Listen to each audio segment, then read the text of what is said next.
Shalom à toutes et à tous, on est très content de retrouver le Rav Yehuda Ben Ishai comme chaque semaine de la communauté des Monash Tema. On voudrait tout d'abord remercier le Rav Ishai parce que pendant ces 12 jours de guerre, pendant 12 jours, on a eu 8 cours. Vous pouvez retrouver sur le dialogue messianique selon le Rabbin Akavi Yacoub. Le Rav Ben Ishai était présent chaque matin pour donner un cours pendant 45 minutes sur ces temps messianiques, ces temps qu'on est en train de et Toda Rabba Ben Ishai et la communauté de Emunah Shlema. On se retrouve chaque vendredi pour le cours habituel. C'est le cours de la présentation des tous. On parle de Korach et le thème cette semaine, c'est connaître. Et bien sûr, je vous rappelle, comme ça a été fait cette semaine par Monsieur Azoui. Bechavod Arav Ben Ishai. Shalom à tous et à toutes, Chodesh Tov et Shabbat Shalom. Alors, effectivement, le cours est consacré à la mémoire de Monsieur Yaakov Azougi, Zichrono Livracha, Ben Mimoun et Frecha, par sa fille Ruth Azougi. Euh, la paracha de Korach. La paracha de Korach est une grande énigme.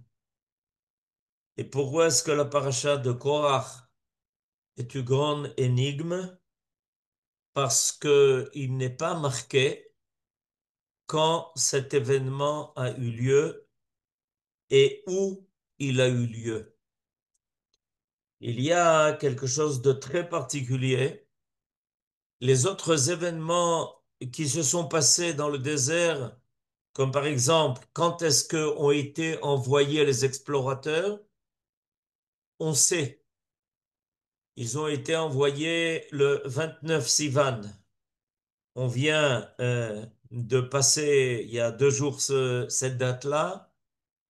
D'ailleurs, grâce à Dieu, on a surmonté cette faute terrible puisque nos frères accourent du monde entier pour nous rejoindre en comprenant que il n'y a qu'une place qui est véritablement sûre pour l'avenir d'Israël en tant que peuple et collectivité seulement sur sa terre.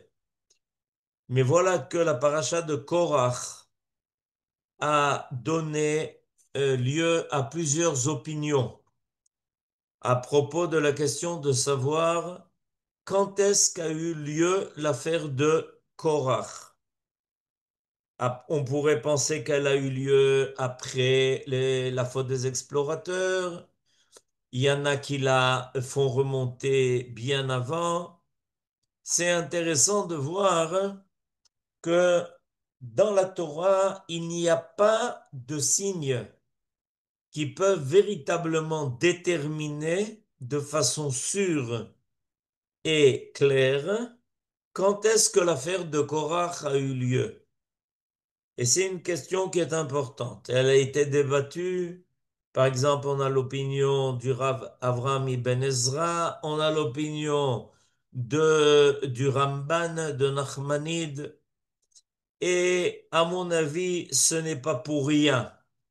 Ce n'est pas pour rien que cette affaire-là terrible qui a secoué notre peuple n'a pas de date et de lieu précis.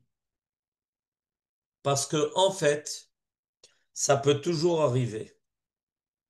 L'histoire de Korach est un prototype de ceux qui n'acceptent pas que ceux qui remplissent leurs fonctions ne l'ont pas fait pour des raisons qui sont des raisons intéressées, mais d'abord parce qu'ils ont été choisis. Et on ne peut pas arriver au rôle que remplissait notre maître Moshe et son frère Aaron sans qu'on ait été choisi de façon divine pour cela.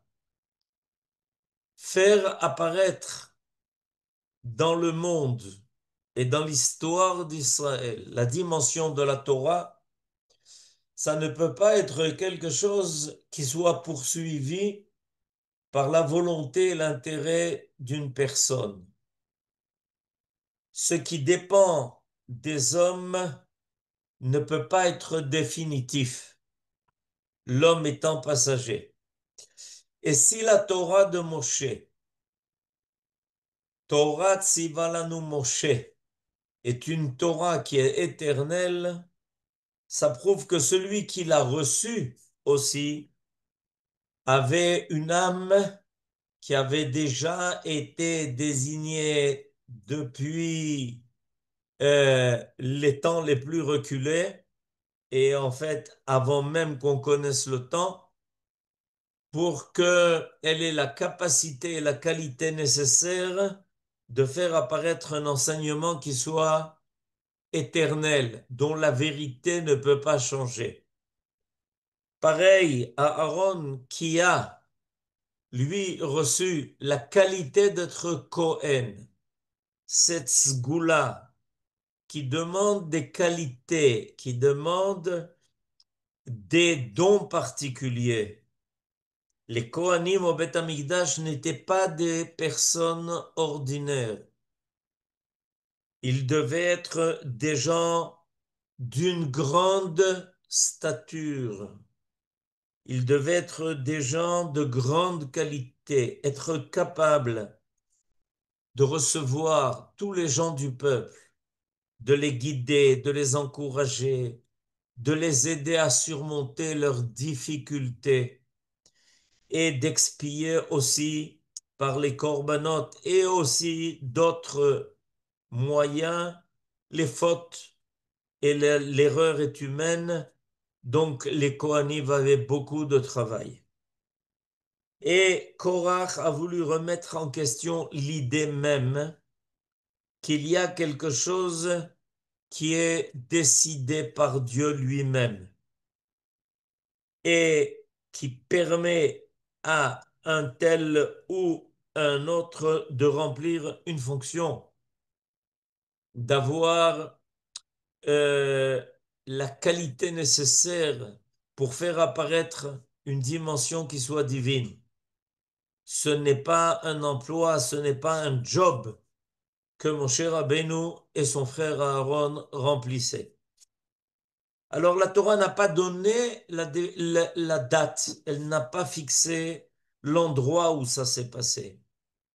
On doit toujours être en éveil et inquiet d'une machloket qui ne se termine pas et qui amène les personnes qui sont toujours insatisfaits à vouloir obtenir quelque chose de plus que ce qu'ils ont. Et là, je voudrais commencer l'étude de notre paracha. Quand notre maître Moïse, s'adresse à Korach pour essayer de le ramener à la vérité, alors nous allons entendre les versets qu'il va lui dire. Et il lui dit la chose suivante. Vayomer Moshe el Korach, Shimuna bene Levi. Moshe s'adressa à Korach et il dit, écoutez-moi, écoutez-moi, les enfants de Lévi. Ameat mikem ki ivdil Elohei Israël etchem me'adat Israël, להקריב אתכם אליו, לעבוד את עבודת משכן אדוני ולעמוד לפני העדה לשרתם. C'est donc peu pour vous que le Dieu d'Israël vous ait distingué de la communauté d'Israël en vous admettant auprès de lui pour faire le service du tabernacle divin et en vous plaçant en présence de la communauté pour la servir. Et il continue.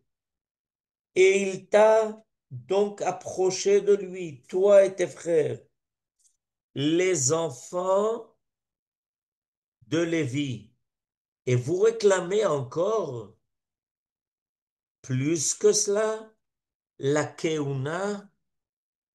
Qu'est-ce que Moshe Rabbeinu fait dans un premier temps lorsqu'il s'adresse à Korach? Il fait quelque chose qui est extrêmement important et il faut retenir la démarche éducative de notre maître Moshe. Il rappelle les rôles extraordinaires et essentiels de la tribu de Lévi. Il rappelle à Korach, mais en fait, il ne s'adresse pas qu'à lui. Shimuna ben Lévi, écoutez-moi tous, les enfants, la tribu de Lévi, ceux qui se joignent à Korach. Est-ce que vous n'avez pas remarqué que vous avez reçu des rôles d'une importance extraordinaire et que vous aussi, vous avez été choisis, que vous aussi avez reçu des qualités particulières pour remplir votre rôle? Et qu'est-ce que, en fait, est en train de faire Moshe? Les Lévi'im, en effet, dans le cadre du Mishkan, 40 ans dans le désert, devaient, eux, être responsables de tous les instruments du Mishkan. Et ils avaient pour rôle aussi d'aider les Kohanim dans leurs tâches, de chanter et de jouer au moment où on offrait les sacrifices. Et quand ensuite le Beth Amikdash va être construit, ils reçoivent d'autres rôles de plus.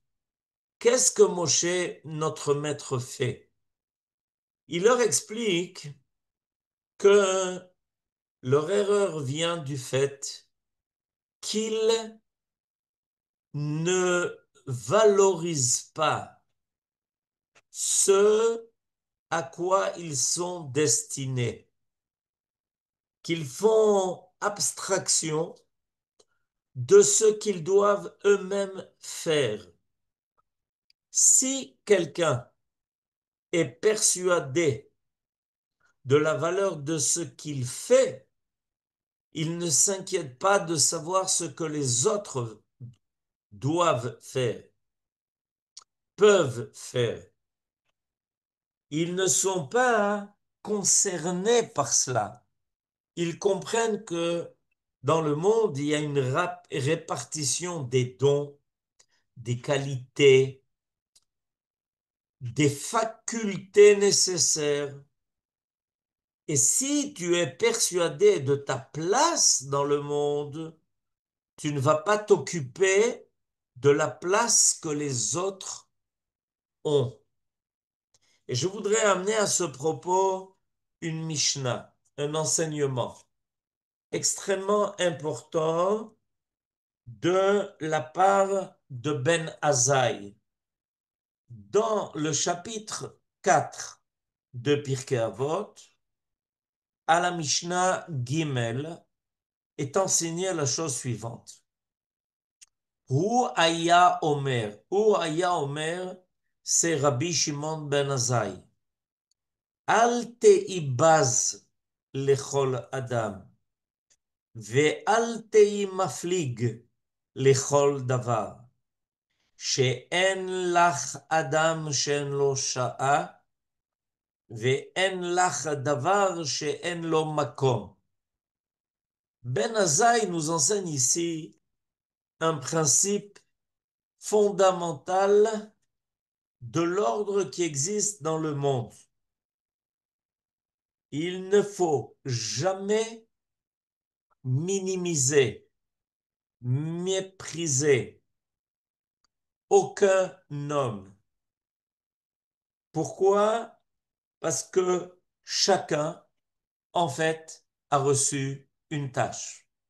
Chacun a une mission à remplir. S'il l'assume, il contribue à ce qui se passe dans l'ensemble du monde, dans l'histoire du monde, est-ce qu'il y a quelqu'un de superflu? Non. Est-ce que l'on peut dire que personne n'est irremplaçable? Non. En effet, chacun a une place qui lui a été déjà prévue, un rôle qui lui a été assigné. Et en fonction de ça, il a reçu des qualités particulières. Donc on doit être en devoir d'honorer, de respecter chacun, parce que chacun a son rôle. Et il continue. Ve'al te'i maflig lechol davar. C'est-à-dire, ne pense pas qu'il y a quelque chose qui un jour n'aura pas une utilisation. Et tu le mets de côté comme s'il était superflu et qu'il n'avait été pour rien créé. C'est une erreur. Rien n'est superflu et on finit par le découvrir. Et il continue. Shen lecha adam shen lo sha'a. En lecha adam shen lo sha'a. Ça veut dire que arrive le temps pour chacun. Et ce temps-là, il est prêt à l'avance. En effet, par exemple, nos sages nous enseignent que Dieu a créé ce monde en 3 tranches d'histoire de 2000 ans. Les 2000 premières années ont été un monde qui se cherche, qui n'a pas de forme précise. Ils appellent ça 2000 années de Tohu Vavohu. Mais Dieu a déjà prévu l'âme qui va apparaître et qui va faire sortir le monde du chaos. Pas du chaos géographique, mais du chaos moral, d'un chaos spirituel où tout le monde cherche le vrai Dieu, ne le trouve pas et se livre à la avodah zara, à l'idolâtrie. Il y a une âme qui a été prévue pour ça. Ele toldot shamaim va'aretz behi baram. Et nos sages font remarquer que le mot behi baram, c'est le mot Avraham. Quand Dieu a commencé à mettre en place les générations, la genèse de l'histoire, il a déjà prévu, il a déjà mis sur l'axe qui va mener finalement à la fin de ces 2000 années, il a mis déjà l'âme d'Abraham qui va finir par apparaître et va avoir la force et la capacité d'arrêter ces 2000 années où on ne savait plus où on était, avec au milieu des choses tellement terribles comme le déluge ou comme la tour de Babel. C'est important pour nous de le comprendre. Nous voyons des empires monter, des empires descendre. Depuis que l'empire perse est revenu dans l'histoire du monde, il y a de ça quelques dizaines d'années, tout le monde se demandait mais comment surmonter, comment affronter, qu'est-ce qui va faire que le monde déjà menacé, peut-être même de disparition, pourra résister. Et voilà que tout d'un coup arrive une génération. Une génération en hébreu se dit dor. Et étymologiquement parlant, ça veut dire dira, c'est-à-dire l'habitation. Il y a une génération qui reçoit la mission d'intervenir pour que le monde ne disparaisse pas. Il est fondamental de le reconnaître. Et il continue en disant, Ben Azaï dans notre Mishnah, Ve'en lecha davar she'en lo makom. En effet, le makom, c'est ce que Dieu donne.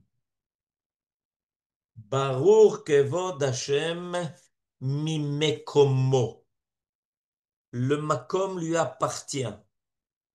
Dieu décide de donner une place qui permet à l'être d'être, à l'être d'apparaître, à l'être d'exister.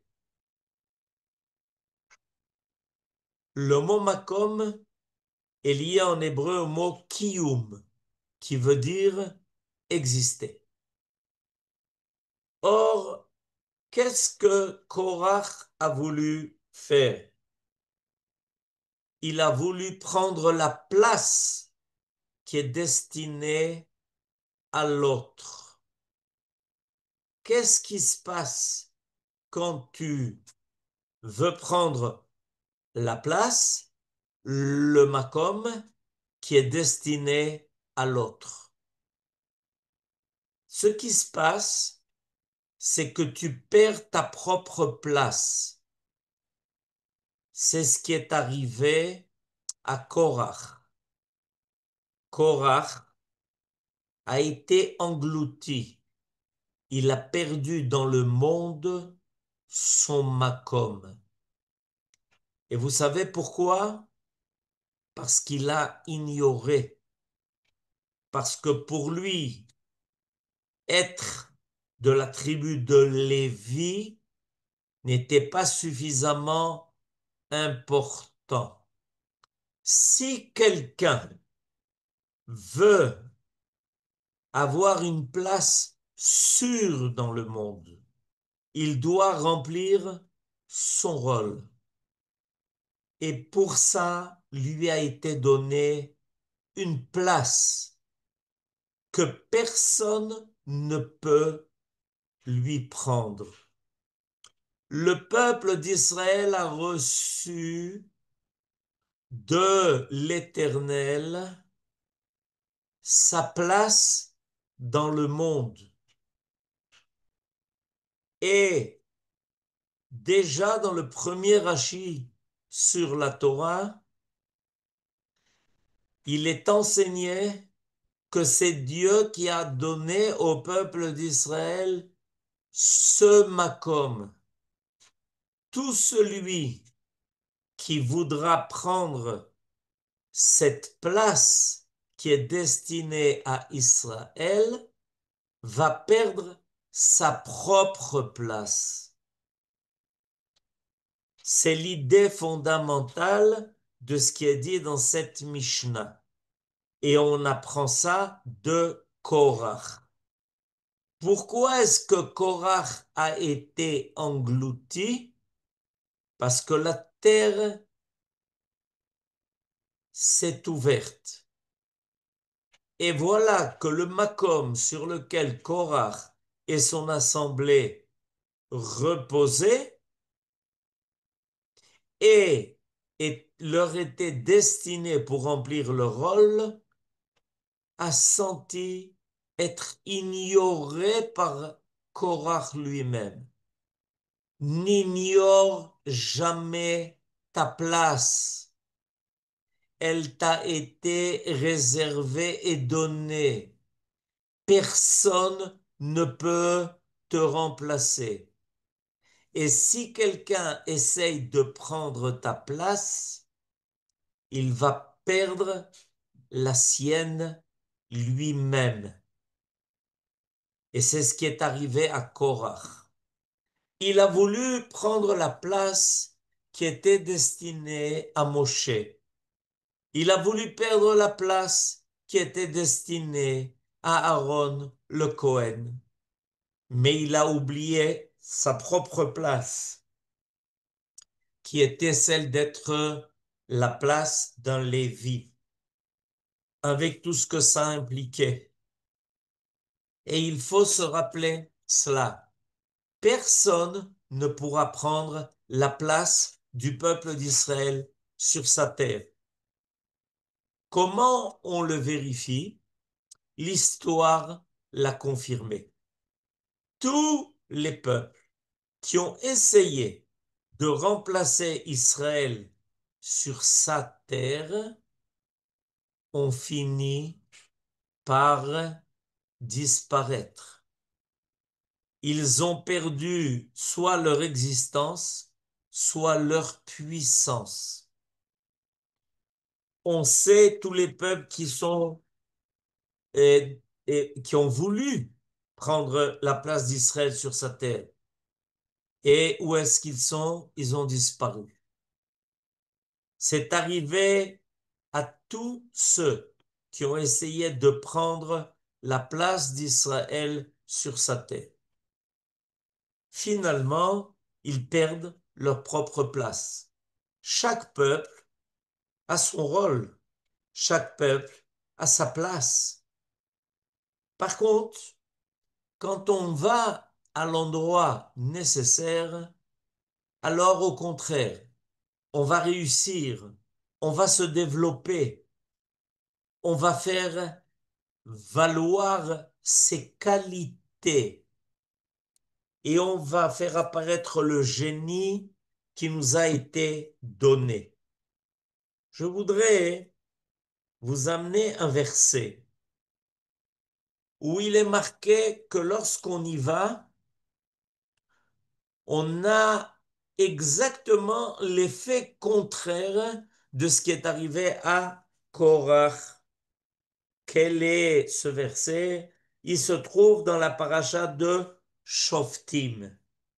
Dans la paracha de Shoftim, on nous parle de la nécessité d'aller consulter une instance judiciaire qui est plus haute que celle qu'on a consultée parce qu'on n'a pas reçu la réponse, parce qu'on n'a pas réussi à avoir la solution au problème posé.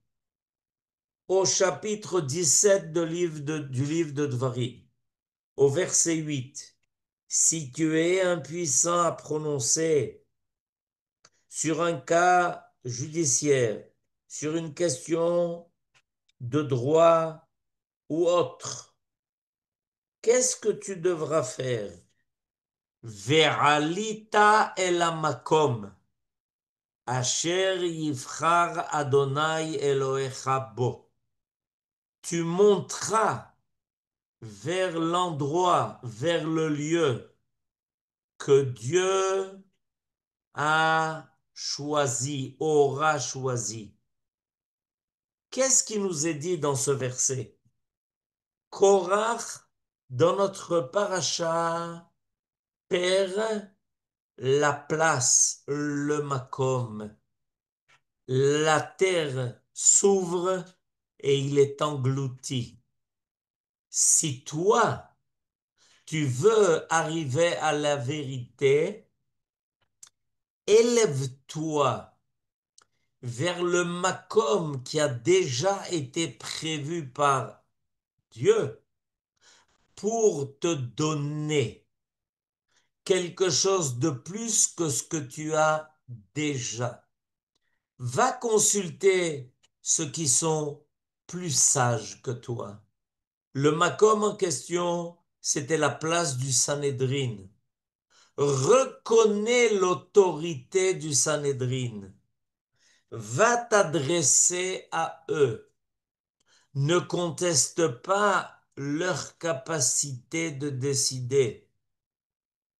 Sache qu'ils ont, grâce à la place où ils se trouvent, une aide particulière pour accéder à la vérité.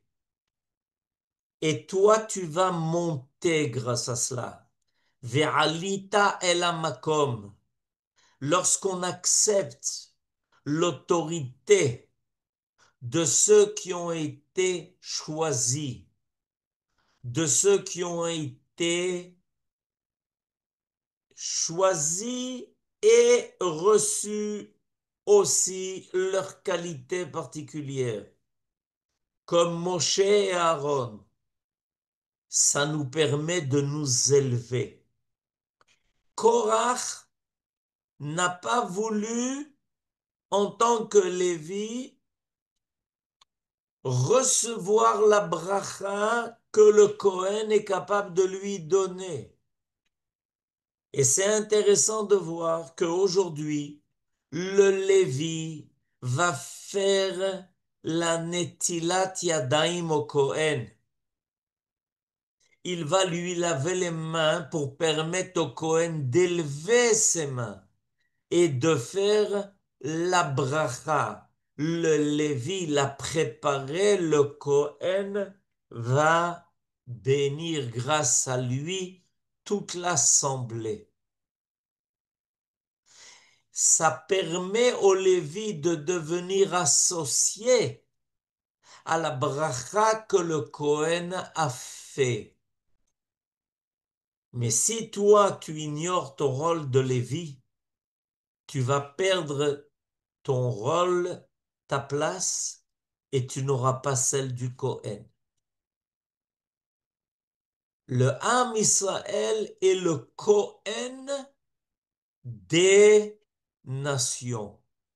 Mamlechet Kohanim Vegoy Kadosh.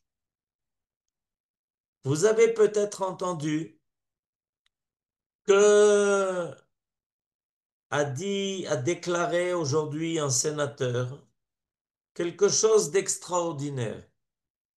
Un sénateur américain qui semble avoir tout compris et qui a dit ma place, ma position vis-à-vis d'Israël est que je veux la réussite d'Israël. Parce que tout celui qui veut la réussite d'Israël reçoit la bénédiction du Dieu d'Israël. En d'autres termes, on a compris notre place. Notre rôle n'est pas d'essayer d'être à leur place, mais au contraire, de les aider à eux de remplir leur rôle dans le monde.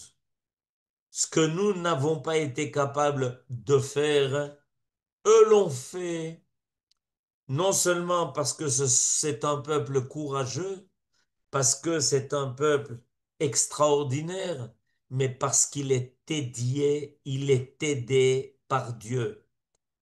Dieu lui a promis sa bracha.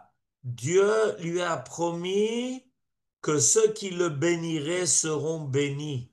Ça a été dit à Abraham.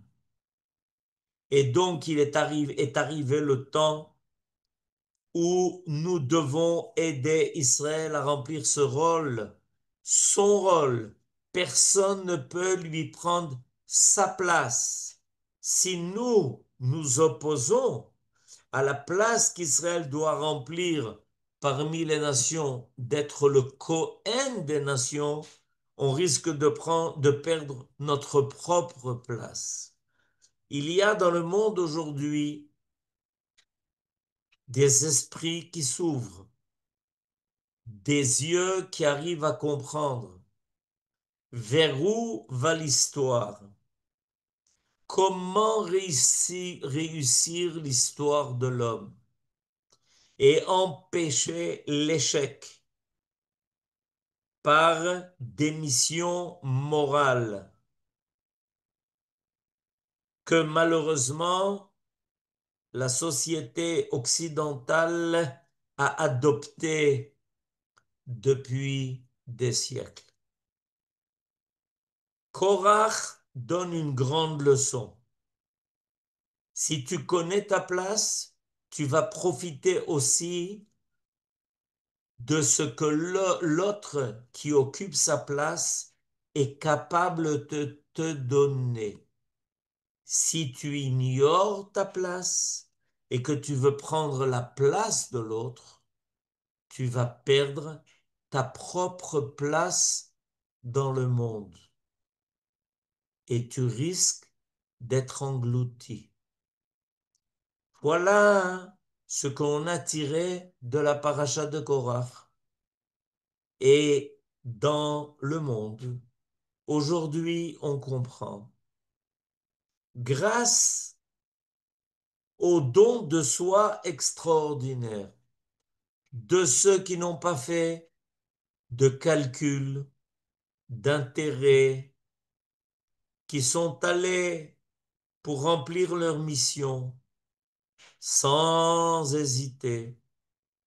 Ils sont en train de faire comprendre au monde que la place d'Israël est irremplaçable et que, au contraire, leur place dans le monde se raffermit, devient une place qui a un sens et qui donne un sens à l'histoire en reconnaissant précisément la place d'Israël dans l'histoire du monde.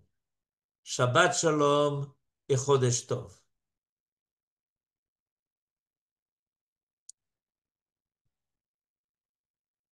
Toda Rabba, Rav, Shabbat Shalom. Chodesh Tov à tous, vous pouvez ouvrir les micros. Besorot Tovot. Shabbat Shalom.